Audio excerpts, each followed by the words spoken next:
So what does an Australian, yacht racing, and manias have in common?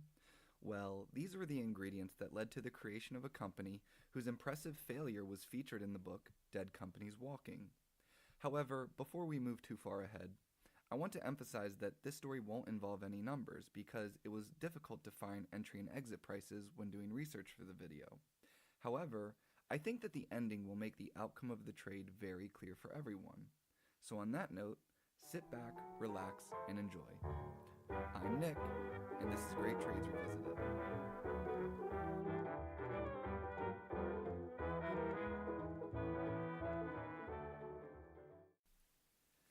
Let's start with some backstory.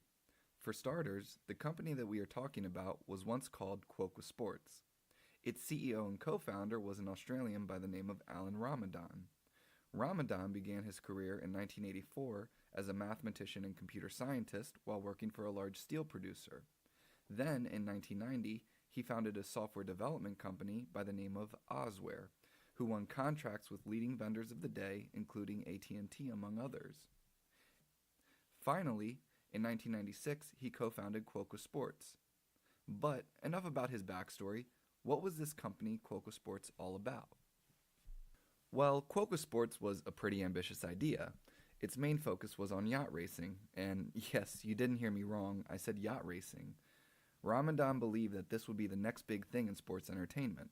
In a discussion with Scott Fearon, a hedge fund manager and author of the book Dead Companies Walking, Ramadan even suggested that there could be upwards of 2 million viewers in America alone. When showing Fearon sample videos of the action, he displayed close-up shots of crew members on their boats, views atop the mast, views along the hull, and even camera action from behind the helm. Ramadan called it immersive viewing, but to Fearon, it was a recipe for getting seasick on your couch.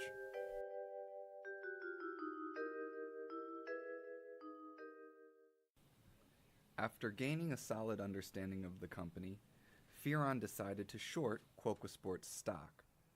In his eyes, the story didn't add up. As stated previously, Ramadan expected to get upwards of 2 million viewers in the US alone, and to Fearon, this was an example of a mania. As described in his book, manias are about storytelling. They occur when people become enchanted with a story and convince themselves and each other that it just has to be true no matter what. So what was the outcome of this trade? Well, the company went bankrupt over the following year, and Fearon made good on his short sale. In conclusion, I think this story is a great illustration of how understanding a company's management can lead to a successful trade.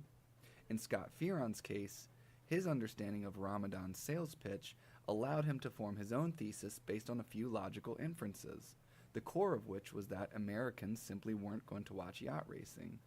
In tying this to the forecasted financials, Fearon likely realized that the company's downside had a much higher probability than any upside.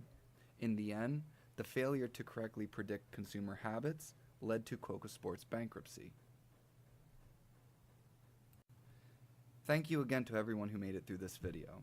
I apologize that there were no numbers to go along with the story, but I hope that the explanation of the trade made sense in the end. As always, liking and subscribing are never expected but always appreciated.